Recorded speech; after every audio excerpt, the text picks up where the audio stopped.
Resist not evil, be not overcome of evil, but overcome evil with good. Nothing on earth can resist an absolutely non-resistant person. The Chinese say that water is the most powerful element because it is perfectly non-resistant. It can wear away a rock and sleep away all before it.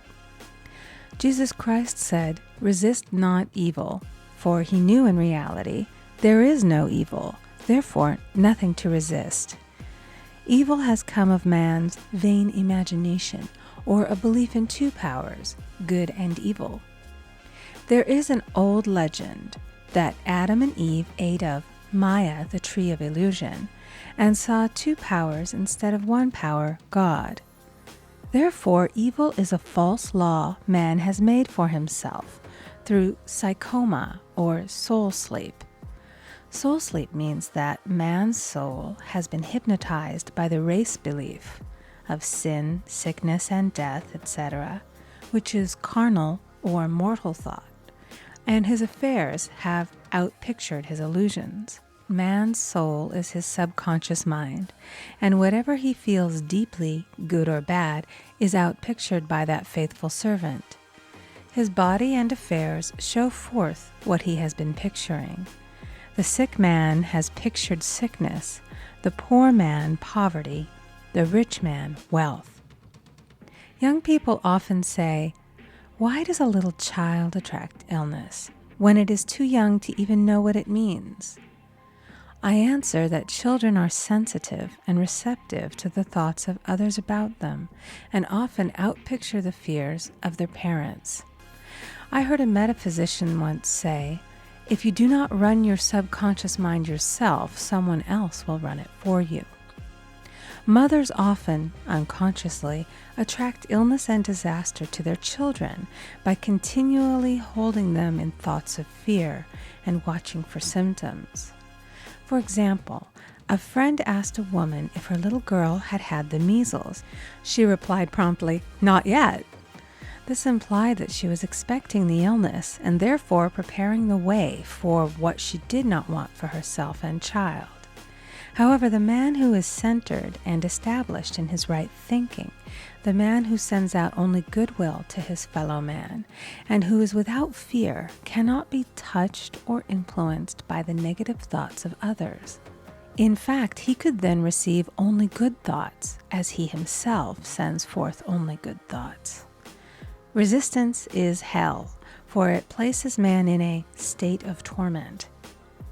A metaphysician once gave me a wonderful recipe for taking every trick in the game of life. It is the acme of non-resistance. He gave it in this way. At one time in my life, I baptized children, and of course they had many names. Now I no longer baptize children, but I baptize events.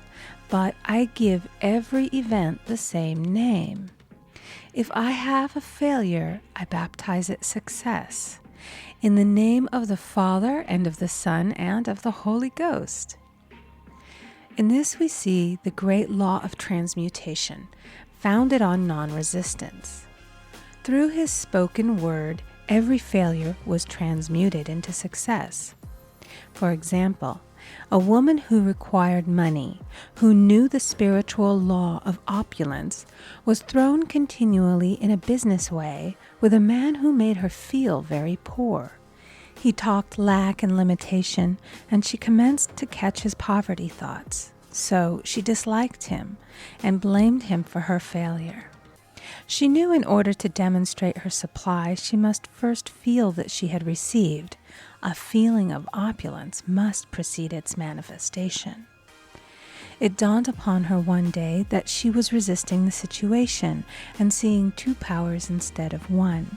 So she blessed the man and baptized the situation. Success, she affirmed. As there is only one power, God, this man is here for my good and my prosperity, just what he did not seem to be there for. Soon after that, she met, through this man, a woman who gave her, for a service rendered, several $1,000s, and the man moved to a distant city and faded harmoniously from her life. Make the statement, "Every man is a golden link in the chain of my good, for all men are God in manifestation, awaiting the opportunity given by man himself to serve the divine plan of his life."